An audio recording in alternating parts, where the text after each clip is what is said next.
राम राम दोस्तों, भीकाराम डेंडान चैनल पे आपका हार्दिक अभिनंदन एवं स्वागत है। दोस्तों, आज मैं आपको फिर से बगलात पुराण लेकर के आया हूं। तो दोस्तों, मैं आपको बगलात पुराण के 5 भाग सुना चुका हूं और 5 भाग मैंने कहां तक सुनाए कि बाघ सिंह के बेटा चौईसो बगड़ावत अपने दोस्त की शादी में, राव जी की शादी में चले जाते हैं और राव जी भी दूल्हे बन करके पहुंच जाता है।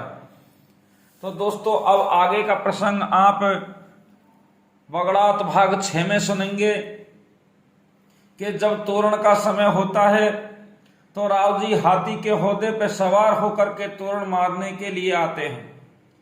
तोरण के पास आते ही हाथी चमक जाता है और थोड़ा पीछे हट जाता है, क्योंकि हीरा जो जयमंती की दासी थी वो नहार बनकर तोरण के पास में बैठ जाती है। शेर की आंखें देख हाथी डर जाता है और राव जी होदे में गिर जाते हैं। इतने में तोरण का मुहूर्त निकल रहा होता है तो सवाई भोज अपने घोड़े को आगे ले जाकर तोरण मार देते हैं। सवाई भोज को तोरण मारते देख राव जी के भाई नीमदेव जी और बगड़ावत आमने सामने हो जाते हैं। जैसे तैसे आपस में समझौता हो जाता है। जयमंती हीरा को सवाई भोज से खाना मांगने बुहाल के बाग में भेजती है और जब हीरा खांडा ले जाती है तब उस पर मोड़ बांधती है और जयमंती खांडे के साथ में फेरा ले लेती है और खांडा वापस भिजवा देती है। जब सवाई भोज खांडे पर मोड़ और मेहंदी लगी हुई देखते हैं तो नियाजी से, अपने भाई नियाजी से कहते हैं कि भाई निया, टीका नारियल अपने पास आया, तोरण हमने मारा, फेरा हमने खांडे के साथ हुए, तो ये लुगाई अपनी हुई या राव जी की? तो नियाजी कहते हैं कि दादा भाई, लुगाई तो अपनी हुई, लेकिन अब क्या करना चाहिए? सवाई भोज नियाजी को समझाते हैं कि अभी तो जयमंती को राव जी के साथ में जाने दो, बाद में निमट लेंगे। तो देखो सज्जनों, क्या होता है, इस तरीका से दोनों भाई सलाह मिलाते हैं कि बाद में निपट लेंगे, जो कुछ होगा देखा जाएगा।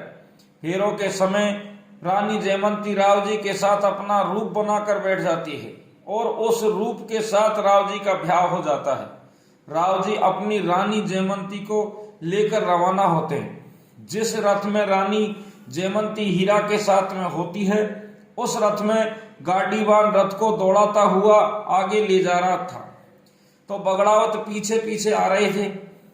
जयमंती हीरा से कहती है कि मैं राव जी के साथ नहीं जाना चाहती और गोठा का रास्ता आने से पहले कोई युक्ति लगाती हूं कि सवाई भोज से एक बार मुलाकात हो जाए। जिस जगह पर 2 रास्ते छटते हैं, एक रायन की ओर जाता है और दूसरा गोठ की ओर जाता है, वहां हीरा अपना चमत्कार से शेर बनकर उस गाड़ीवान को डरा देती है और वो बैल भी डर जाते हैं और गिर जाते हैं और चिल्लाता है, नहार नहार। ये शोर सुनकर पीछे आ रहे बगड़ावत अपने घोड़े को दौड़ाकर आगे पहुंचते हैं। तो नियाजी पूछते हैं कि भाभी जी कहाँ है नहार?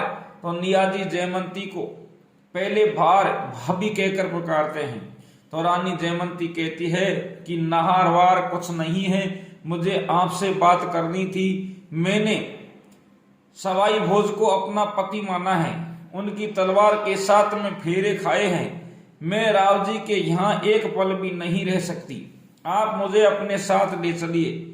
और जयमंती सवाई भोज और नियाजी के सामने रोने लगती है और कहती है कि मैंने तो लगन टीका भी आपके यहाँ भेजा था, इस बूढ़े राव जी के साथ में नहीं रहूंगी, आप मुझे अपना साथ ले चलिए। नियाजी कहते हैं कि हमें थोड़ा समय दीजिए। फिर सवाई भोज जयमंती को वचन दे देते हैं और कहते हैं कि भाभी, और कहते हैं कि अभी तो तुम राव जी के महल में जाओ और हम सब तैयारी कर तुम्हें 6 महीने के बाद में वहां से ले आएंगे। तो ब्याह के बाद जयमंती और हीरा रायण पहुंच जाती हैं और रानी जयमती राव जी को अपनी नजदीक नहीं आने देना चाहती थी। इसलिए वह राव जी से कहती है कि हमारे लिए अलग रावड़ा महल बनवाओ, तब हम आपके साथ रहेंगे। तो राव जी नई रानी के लिए नया महल बनवाने की जिद मान लेते हैं और महल बनवाने का काम शुरू हो जाता है।